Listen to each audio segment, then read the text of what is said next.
Welcome, everyone. My name is Ali Kincaid. I'm the Manager of Cabinet Communications here. Thank you for joining us today for this announcement regarding the GNWT's release of its new Emerging Wisely 2021 Step-by-Step Together plan. Just a quick note before we get started. I'd kindly ask that all media members and participants mute their mics until called upon, as to limit any potential feedback. When you are called upon, this cabin radio mic over here would be available to you to stand in front of, so that the live stream can pick up your question. And once we get to that question period, obviously. Speaking this morning will be Premier Cochrane, Health and Social Services Minister Julie Green, and Chief Public Health Officer Dr. Kandola. As per usual, following their remarks, we'll open the floor to questions. I'll run through the list once, and we'll run through again, and we'll get through as many questions as we can in the hour time frame that we have this afternoon. If there's time remaining afterwards, there may be opportunities to speak after the press conference is finished today, and there, of course, you can contact the press secretary or COVID Secretariat with further media requests after today. With that, I'll turn it over to Premier Cochrane for opening remarks.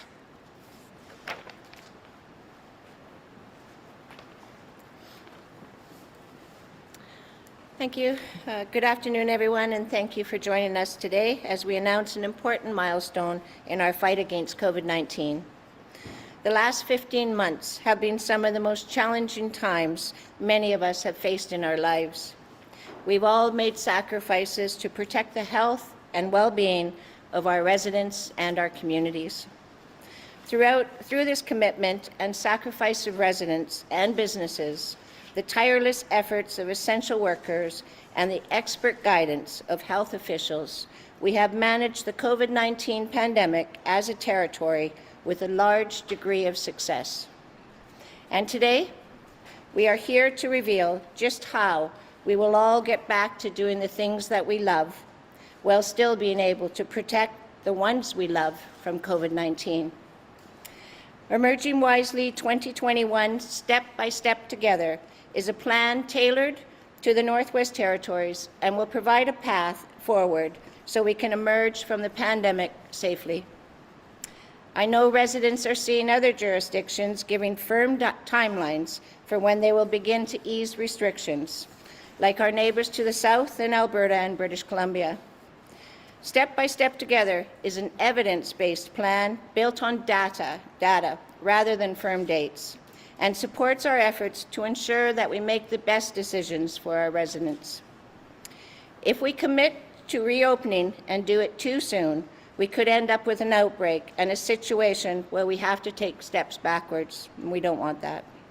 We've seen that happen elsewhere, and we don't want residents to experience this.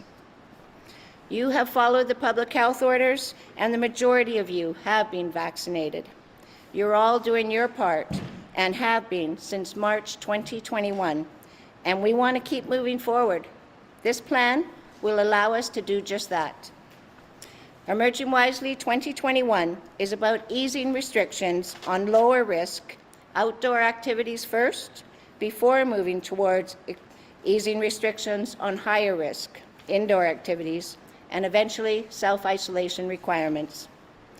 This is about preserving the progress we have all put so much effort into since the pandemic started. We are also focused on empowering residents to focus on individual responsibility and understanding and undertaking risk. We want residents to be able to make informed decisions so that they can keep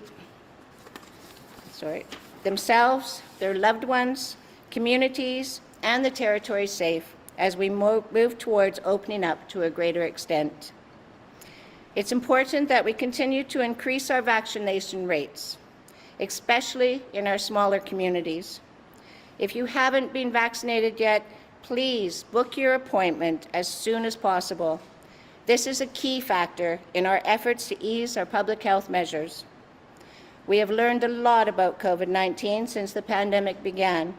With this new plan, we are positioned to respond to its evolving nature and ease restrictions as conditions and information allow, enhance restrictions as required, and target restrictions as necessary.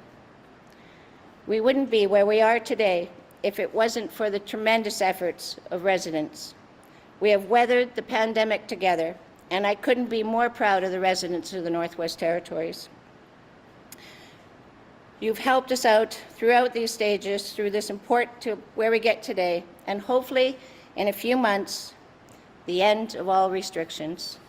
Thank you, everyone, and I'd like to turn it over to Minister Green for comments. Thank you again.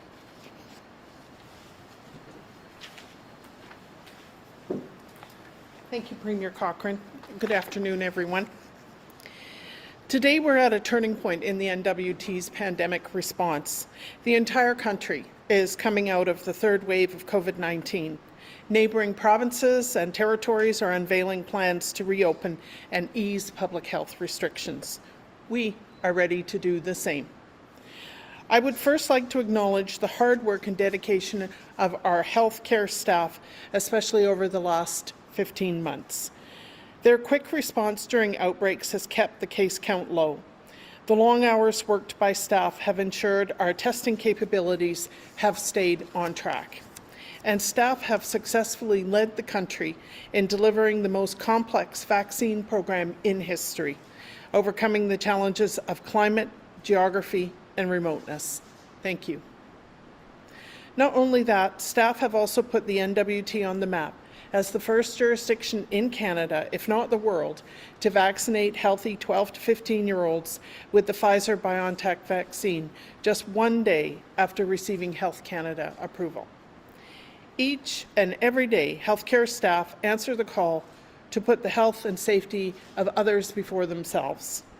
Thank you for everything you have done and continue to do. I would also like to express my gratitude to the residents of the NWT for getting us to this point. I know it hasn't been easy to follow public health orders that have kept us apart in order to keep us safe. I'm continuously lifted up by how residents have supported each other through the most difficult times of this pandemic, including during the NJ McPherson outbreak last month. A key factor in allowing us to ease public health restrictions gradually and safely is the growing vaccine uptake in the Territory and across Canada. As of June 5th, 69% of NWT residents over 18 have been partially vaccinated and 62% have been fully vaccinated. Today, the GNWT published community-level vaccine coverage data for the first time on the GNWT COVID-19 dashboard. This means that on a weekly basis, the public will have access to vaccine coverage that is broken down by community, region, and territory. Previously, community-specific information was only discussed with Indigenous and community leaders. The CPHO made this decision to share this level of detail with the public to align with the personal responsibility focus of emerging wisely. Another new feature now available on the dashboard is the ability to filter vaccine coverage data by eligible population age 18 plus, eligible population age 12 plus, or the overall population of the NWT. This will help us understand where we stand with overall vaccine coverage and better understand who's at risk because they are not yet vaccinated. Oops. The bottom line is that as a territory, we still have work to do to improve our vaccine uptake. We need to get shots into the arms of as many eligible residents as possible. We especially need partially vaccinated people to get their second shot of vaccine to ensure stronger and longer protection against COVID-19. I am confident that we can get there with the help of our residents. I know that everyone is eager to hear about the NWT's path forward to easing public health restrictions, so I will now turn the floor to Dr. Kandola to present Emerging Wisely 2021. Thank you.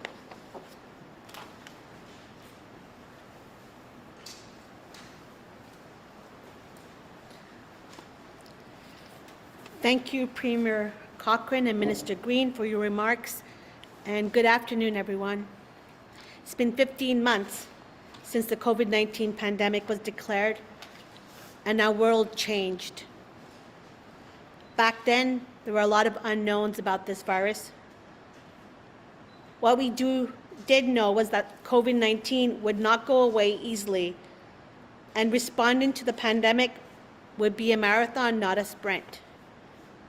Running a marathon isn't easy. It takes strength, determination, courage, and a never-quit attitude. Northerners have demonstrated all those qualities during our pandemic response, and now we are all looking forward to the finish line. The situation in Canada and Northwest Territories is improving as the country develops increasing immunity to COVID-19. The NWT must also remain vigilant because we know globally there are at least 4 variants of concern, variants that could change the rules of the game. So Emerging Wisely 2021, step by step together, is the plan that will ease public health restrictions where we can safely do so. Yet, it will still allow NWT to monitor the situation and continue to protect our communities. Before I speak about this plan, I want to talk briefly about our pandemic response and the successes we have achieved together. While there is no doubt the past 15 months have been challenging for those who live and work in the NWT, as well as for our communities and our businesses, we've also had a level of stability that few other jurisdictions in Canada have had. We haven't had to go in and out of lockdowns. Our case count has remained low. We've had few COVID-related hospitalizations and no deaths. We can eat at local restaurants, go shopping, get a haircut, and play sports. However, as vaccination rates increase in our territory and in Canada, and case counts continue to decrease nationally, it is time to move forward. Emerging Wisely 2021, step by step together, will be our guide in this journey. This is more than a plan focusing on easing and ultimately removing restrictions related to public health orders. It's also about taking steps forward toward learning to live with COVID-19 in the Northwest Territories.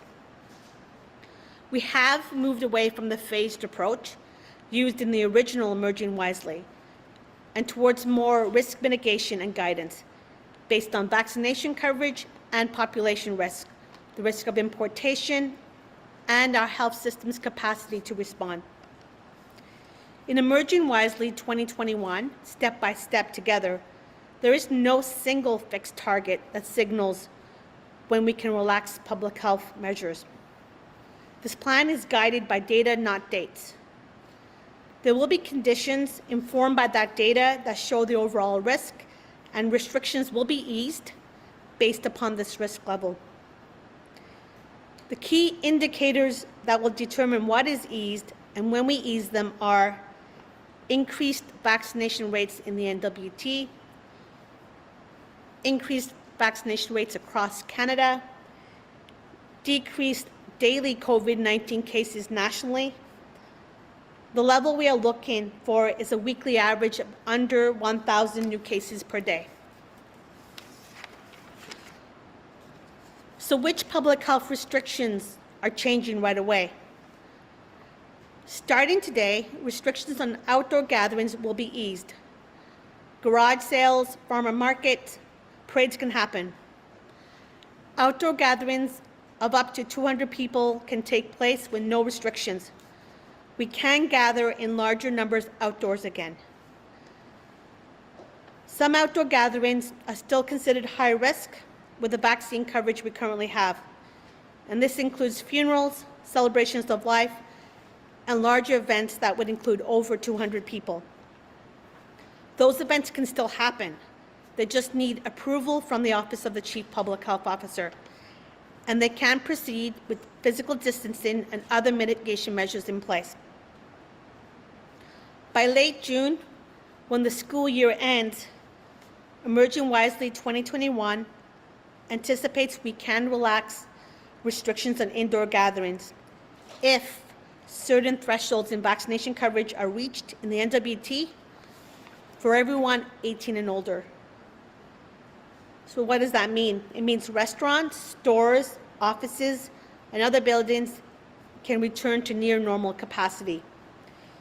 We can go over to people's houses, not in our bubble, and host friends and family in our homes. We can look forward to family reunions, workplace get-togethers, and parties. The next public health restrictions that will be eased in our plan would be for self-isolation requirements for NWT residents and other travelers coming here for work purposes or study purposes. So by early summer, if first dose vaccination rates increase across Canada and the average case count nationally is under 1,000 cases per day, the recommendation advising against non-essential travel for NWT residents would be rescinded. Also, fully vaccinated travelers into NWT wouldn't have to self-isolate before coming back from out-of-territory travel.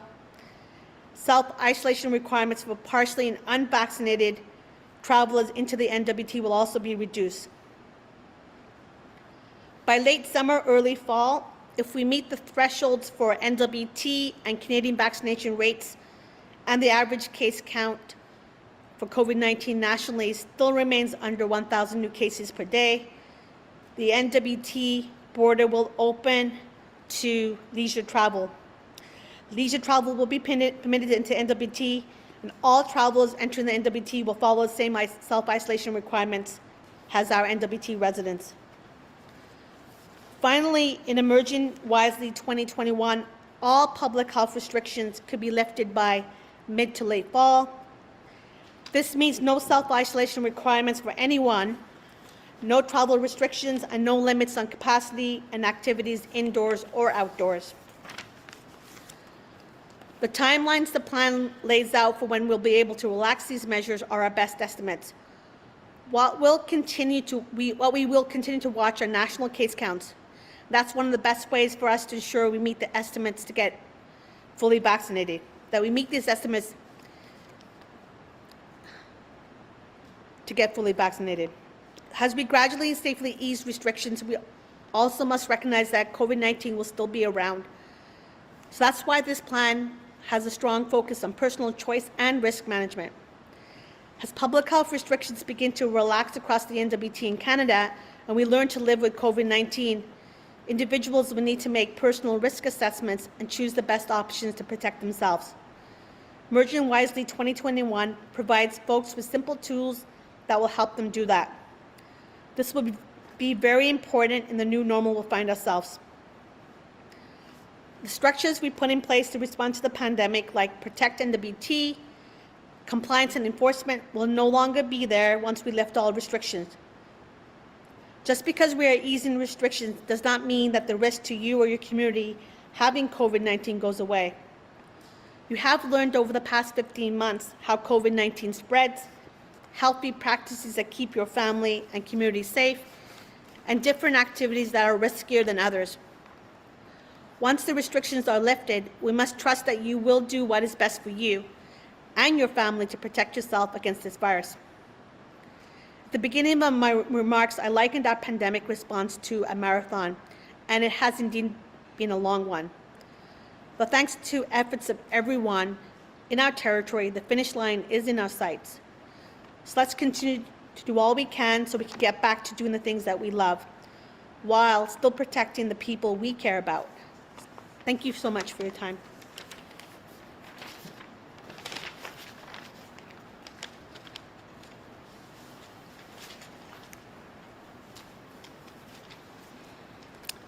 Thank you, Dr. Kandola. I'm going to just run through my list of all of you here. We'll give everybody one question and one follow-up, and then we'll go through the list again. So I'm going to begin with Marie Soleil from Média Ténoise.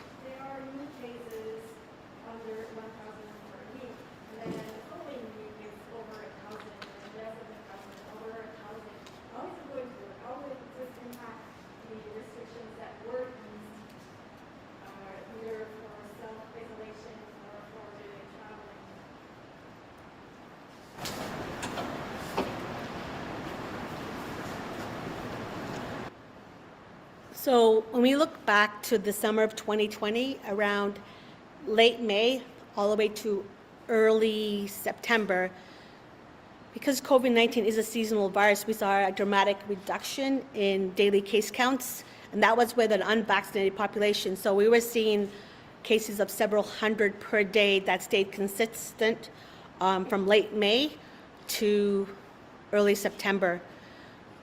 In Canada right now, 71% of the population 12 and older have received one dose, and 10% of that population has received a second dose. What we are seeing is a dramatic reduction of daily case count. In mid-April, we were seeing an average as high as 9,000 cases per day.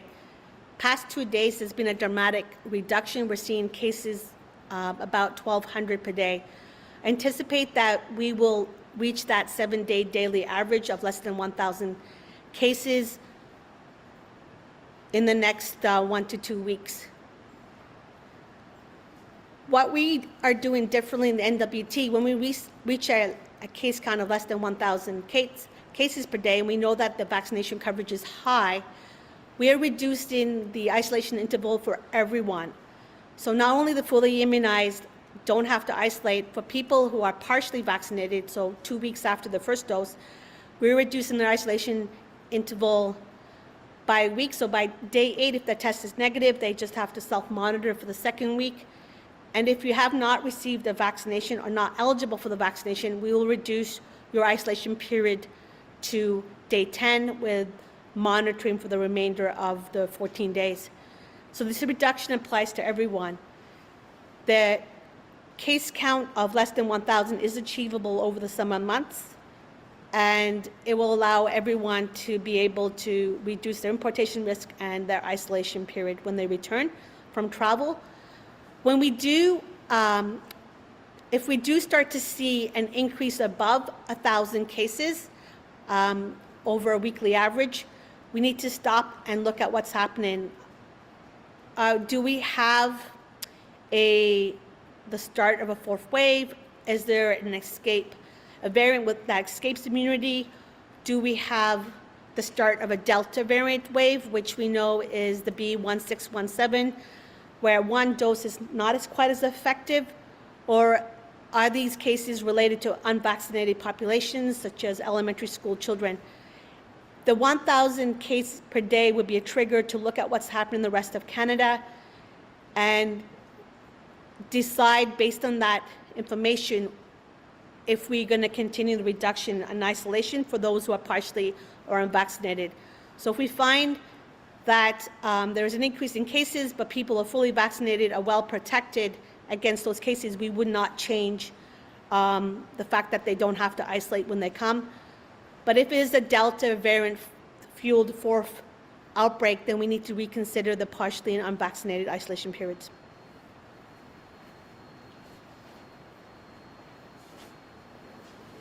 Did you have a follow-up? Again, Dr. Kandola, if there is a new outbreak like the one at Yellowknife, for example, will you change any of the restrictions or anything with your plan, like self-isolation requirements or your usual travel restrictions that are used? Will you change anything if there is a new outbreak?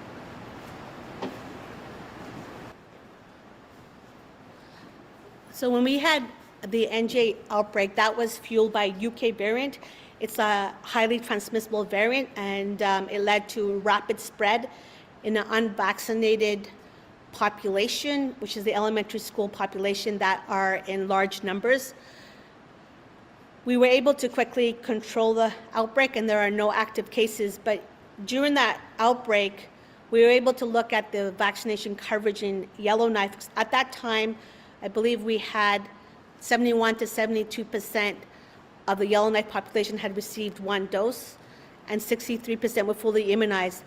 This is why during that outbreak we didn't undergo a lockdown in Yellowknife. We worked on trying to contain the outbreak and trying to contain the close contacts. Until the restrictions, our public health order is lifted, whenever we see a cluster of cases or we see an outbreak occurring, the focus will always be to isolate, test, and trace as much as possible the COVID-19 transmission in that scenario, so we can only have to isolate people who are close contacts of the case and not have to change any of the restrictions or any of the orders or go into lockdown for the rest of the community.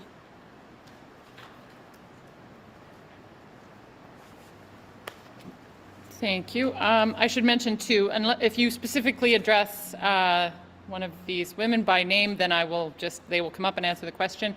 If necessary, I will direct your question to the appropriate person. Next, I'm going to call on Hannah or Sydney from CBC. Not sure who wants to go first.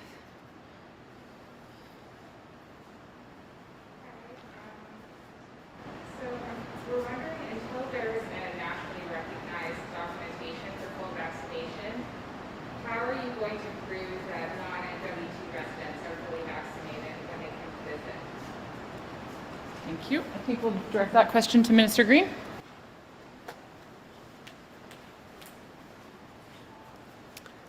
Yeah, thank you for the question. So at the moment, there is no national or international standard for vaccine verification.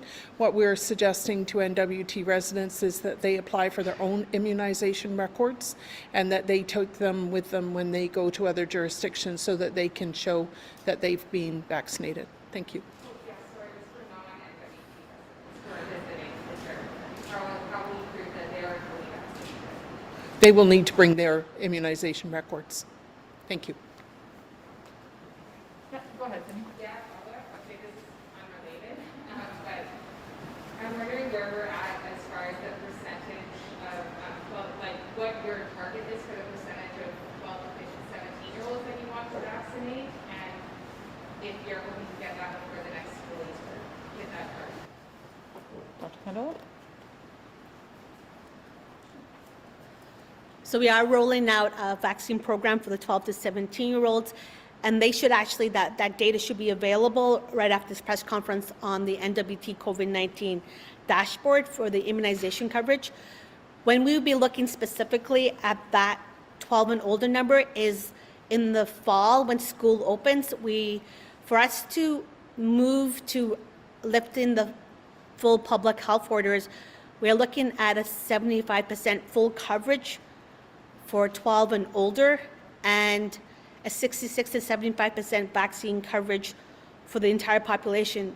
The reason why we believe that's achievable is we are anticipating that the Pfizer BioNTech company will release the clinical trial results for their children who they're testing right now between 6 months and under 12. And we anticipate they will release that late summer. After that, that data goes to Health Canada through a regulatory process for approval. Once that's approved, we're hoping that we can now target vaccination for the unvaccinated population under age 12, and combined with the first dose with that population and combined with good uptake in the 12 to 17 and the adult population, that will be the criteria we need to lift the public health order. What you'll notice that throughout the summer, we're targeting the vaccine uptake for adults.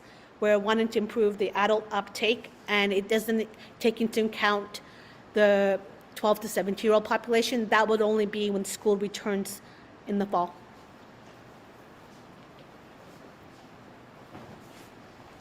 Sarah from Cabin Radio. Parents wondering when self-isolation rules change, what's going to happen to parents of unvaccinated children as well? Will they still have to will they be able to self-isolate for 10 days after travel outside the Dr. Kandola.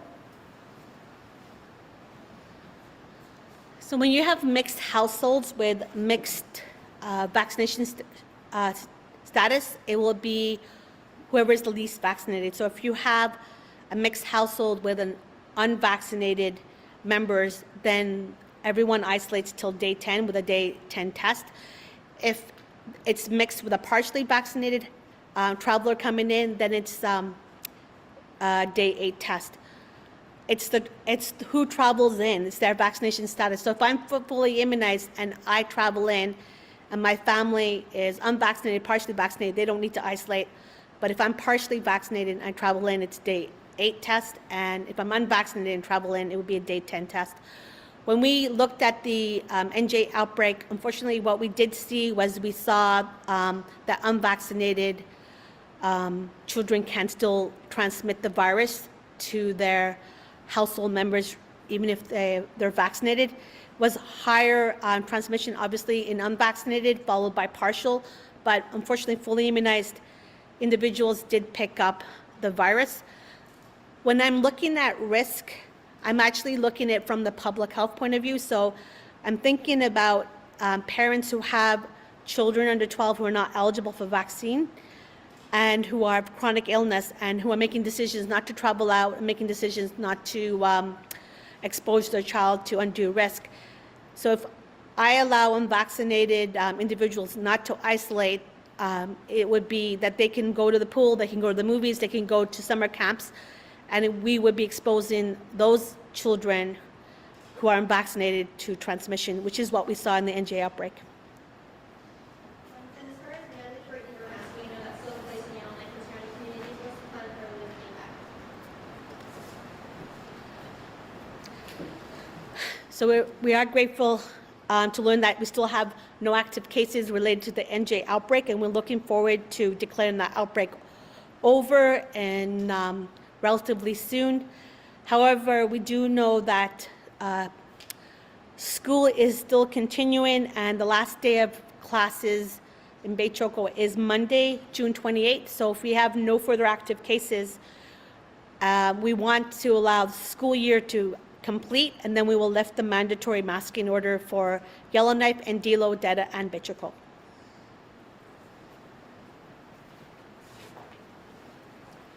Thank you. We'll go to Luke from CKLB. So yeah, I have a question about the immunization records.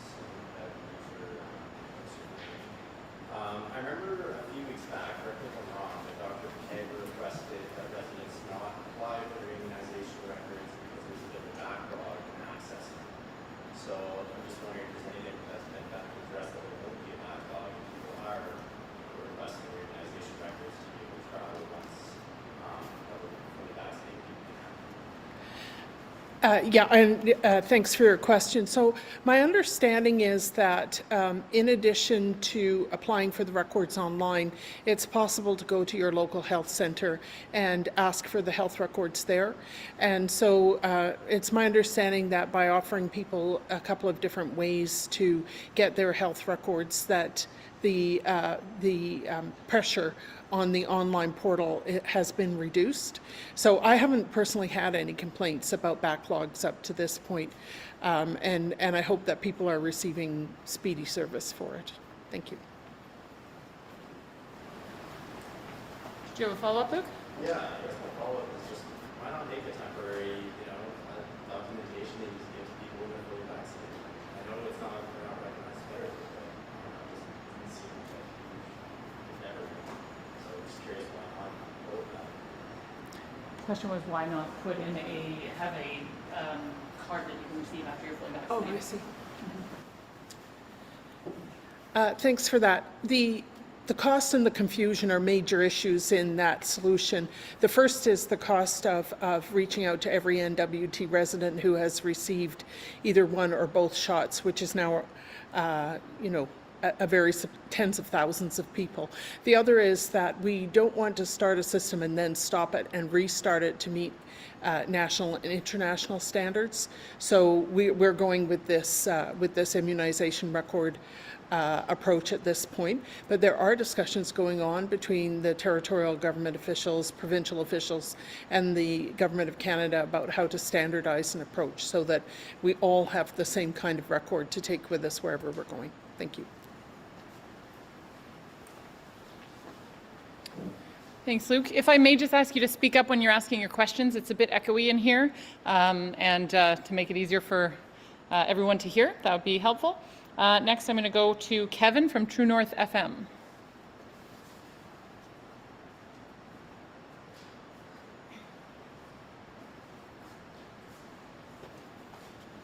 So for the vaccination rates in the territory, to get them kind of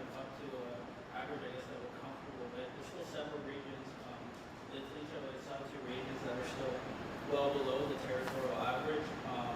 How much, if they don't catch up, how much is that going to affect it? And are there ways that the government's working to get them to kind of catch up, like whether it's doing multiple clinics a week or something like that, or getting the word out more so that they can kind of get a chance to take advantage of all the isolation stuff that everybody else does? Great. Well, Minister Green, I believe, will come to you for that one. Sure.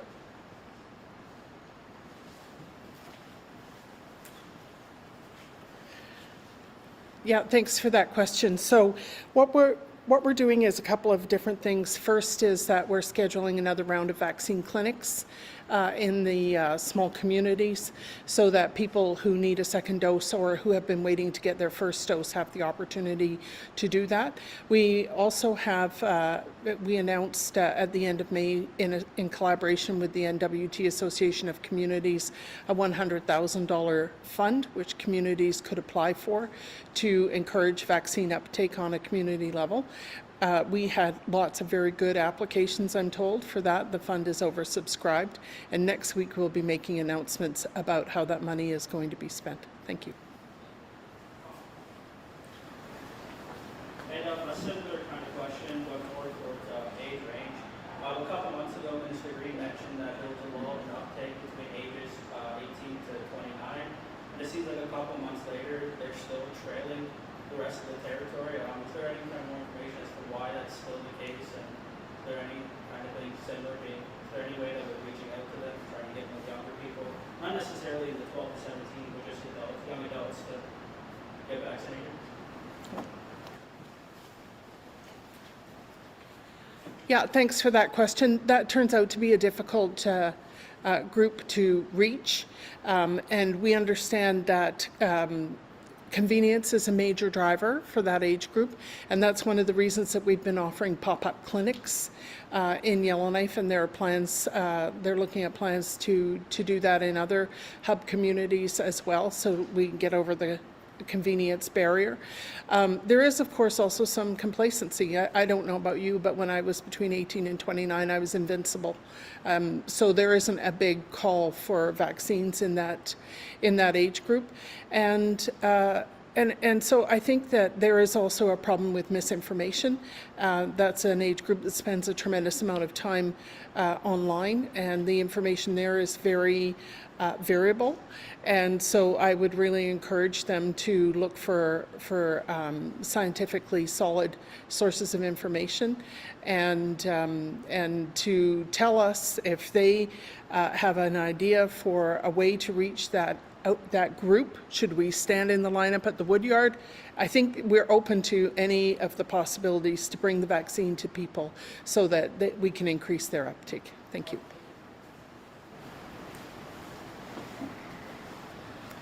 Oops. Okay, now we'll move to Simon from News North. I'm not sure if this would be for the Minister or for Dr. Kandola.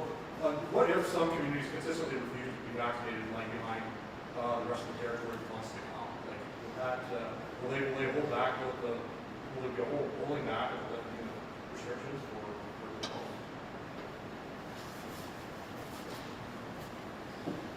So what we know now is that if everyone who got the first dose of vaccine received the second dose, we would easily meet the indoor relaxing restriction order. There's about 4,400 residents that need to get their second dose of vaccine. So these are not people who are vaccine hesitant. They received their first dose. It's just a matter of getting the second dose. I'm hoping that knowing that vaccine restrictions will be lifted for fully immunized will be an incentive for people to get the second dose. The other concern is we do know the Delta variant, which is the B.1.617, also known as the Indian variant, has one dose of vaccine has low effectiveness against this variant, and to have full effectiveness, or the best optimal effectiveness, you need to be fully vaccinated. So the two reasons is that even with one dose, you may not be fully protected against this Delta variant. And second one is if you do want to travel out, if you get fully immunized, you don't have to isolate when you come back in. So those are incentives for what we call the second dosers, just to get the second dose. After that, we pretty much have about 2.5 months to increase the level of coverage for the first dose to 75 plus and for fully immunized to 75 and older. So we do have that vaccine promotion fund. We have 2.5 months, and we'll work on that to try to improve uptake as much as possible. Have pop-up clinics when Indigenous groups have their assemblies, and be more creative on making vaccines more accessible to communities that's similar to the way we have done it in Yellowknife.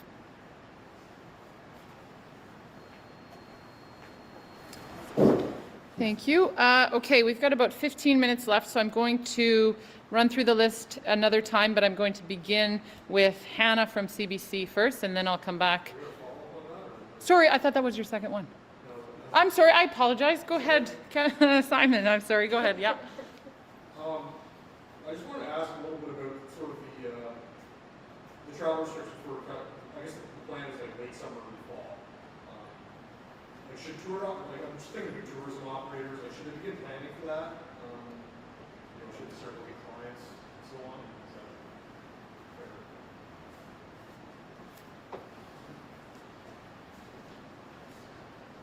So the federal government is responsible for lifting international and U.S. restrictions. And I believe they're looking at the target of 75% fully vaccinated. Right now, we have 70% of our eligible population, 12 and older, receiving the first dose, and 10% the second dose. So regarding the lifting of the international and U.S. restrictions, that is in the federal domain. Regarding domestic, the domestic travel into NWT for leisure purposes, our criteria is that 75% of the eligible population, 18 and older, should be fully immunized, and that we reach the target of 75% of the eligible population 18 and older in Canada to be fully immunized. And that is, the targets for that would be the end of August.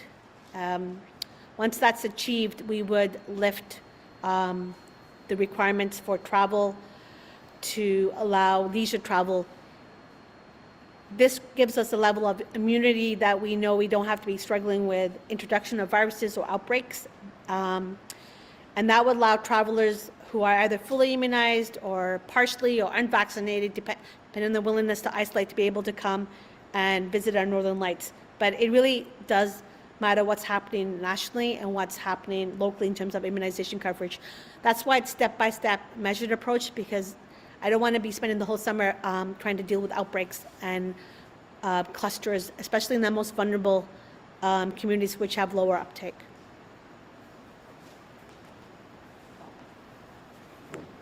Okay, so this time I'm going to give you one question each so that we can try to get through everybody again. So Hannah, go ahead.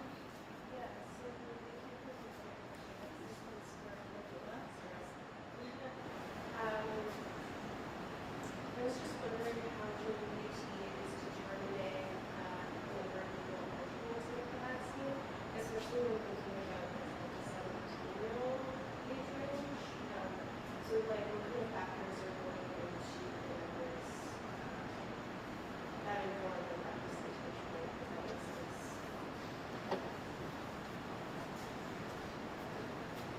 So we have the NWT Bureau of Stats. We have their denominator. We also have, we determine NWT residents who have an active healthcare card, or even if it's expired in the last 2 years, they're counting in the numerator. One of the, because NWT relies on such a large number of rotational workers who either live outside of NWT or temporarily live within NWT, we have provided over 6,000 doses to non-NWT residents, so that needs to be factored in. What we're looking at is improving the vaccination coverage of NWT residents, has demonstrated by an active healthcare card, and we will even take an expired healthcare card in the past 2 years. The data on the 12 to 17-year-olds were also validated in another way, is that we did talk to ECE and looked at the student enrollments, and the number is consistent with taking into account that there are out-of-school youth and kids who are homeschooled, so it's comparable. The 12 to 17-year-old vaccination coverage is going to be important, because when we go back into school reopening, we are going to be opening full. So there's going to be no 1 meter separation for middle school or 2 meters separation for high school. It's going to be full reopening.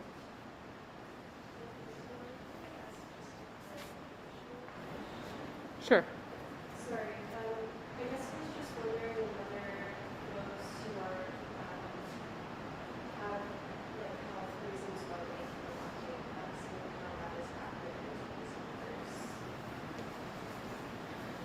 So people who have allergies or who can't take the vaccine or who are ineligible for the vaccine, such as like 0 to 6 months, how we factor that is when we left the public health order, we are very satisfied if we reach 66 to 75% of the general population having the first dose, or 75% of the 12 and older being fully immunized. So that leaves a room of between 34 to 25% who are unvaccinated. It doesn't mean that if you're unvaccinated that you're protected against COVID. It just means that that's enough of high enough coverage to remove the public health orders, to allow no border restrictions, have people go back and forth, and that we can manage the hospitalizations or any of the health system capacity demands that would occur in that unvaccinated population, that it wouldn't be a strain on the communities or the health care system to have that portion unimmunized. Marie-Soleil, did you have any other questions?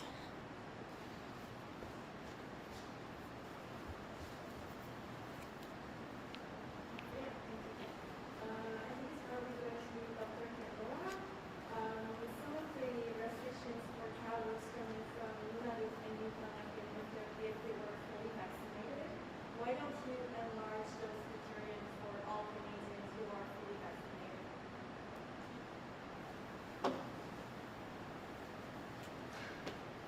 So when the case count reaches less than 1,000, which is, it's given how quickly we're dropping the national daily case count, we've already achieved the 71% of 12 and older receiving 1 dose. We already achieved the first indicator. So we're just monitoring the daily case count.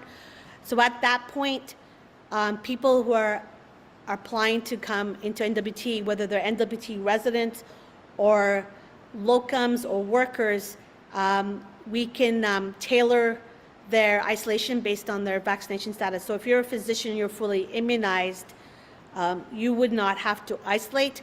We know that with for surveillance purposes, there are special high-risk populations that we're going to ask for additional testing. So we would, if you're working in corrections or long-term care or healthcare facilities, or if you're going right into the small communities, we are asking for additional day 1 testing and day 14 testing.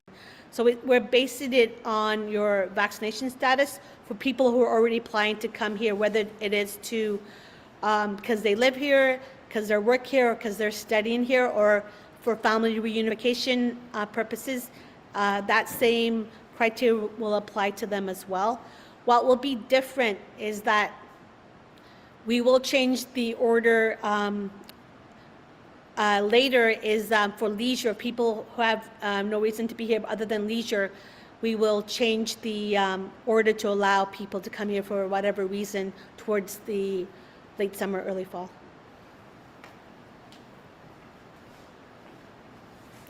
Sydney, you have another question? No, we'll go. Okay, Sarah, from Cabin Radio. Okay, so now that we have expanded outdoor gathering limits, are there any other measures still in place? People can't physically distance, like wearing masks or anything?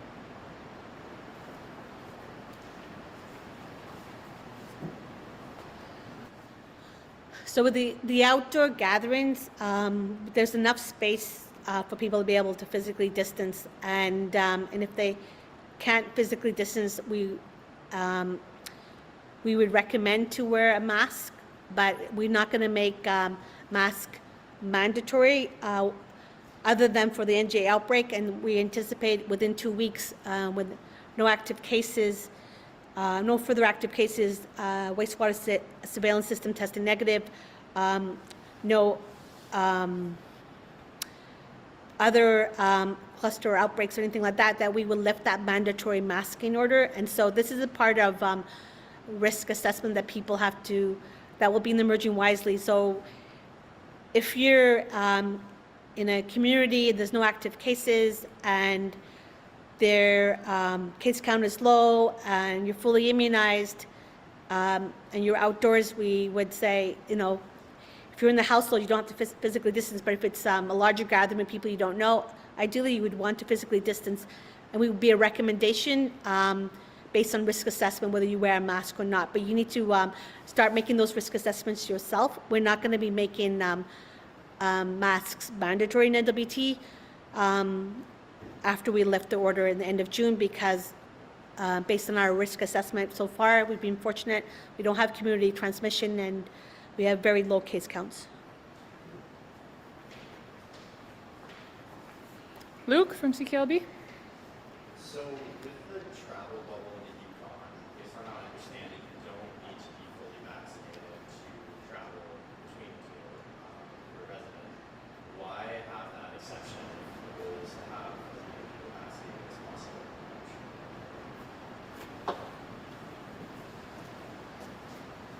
So for the Yukon Chief Medical Health Officer, they require anyone entering the territory to be fully immunized to waive isolation requirements. So that the Yukon requirements is still only people fully immunized can waive the isolation requirements. For people coming into NWT, we have an exemption from isolation, and it's not based on vaccination status, it's based on risk. So for that particular community. So we've been doing this for Nunavut, so maybe I'll explain how we do it for Nunavut. When we had the bubble with Nunavut, when they had that outbreak in Arvia, Rankin Inlet, we suspended the bubble, but meanwhile with Kitikmeot, those communities were not at risk.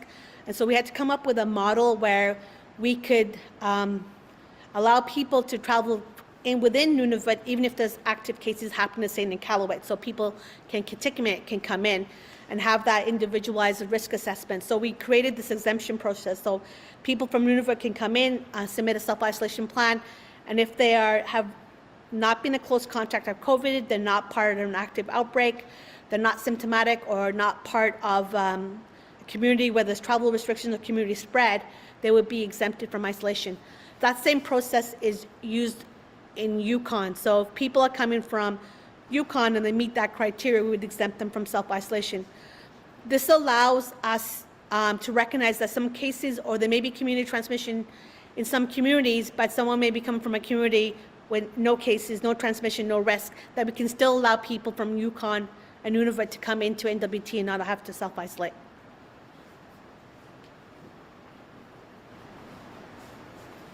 Okay, thanks. Now we're back to Kevin from True North FM.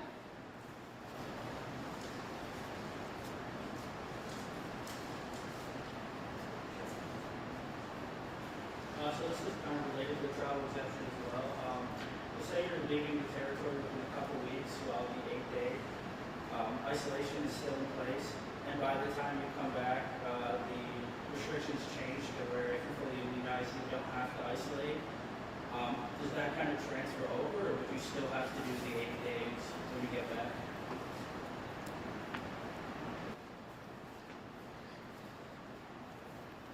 So if we would grandfather in, so basically, if you've traveled out and we have changed the isolation requirements, so not only for fully immunized, but if you're unvaccinated, partially vaccinated, when you come back in, it will be enforced. The day it's enforced, whatever stage of isolation, it would apply to you. So even if you're now in the territory and you're now on day 2 and you're fully immunized, you would be exempt from isolation if you're fully immunized. Okay, and Simon from NNSL, you're good? Okay. Which brings us to about 3:30. So I believe I got through everybody twice. Where's my notes here? I think unless everybody has more. Okay, I can't get through everybody again, so we'll have to call it at that. Thanks again for participating today, for joining us. Thank you to Dr. Kandola, for Premier Cochrane, and to Minister Green.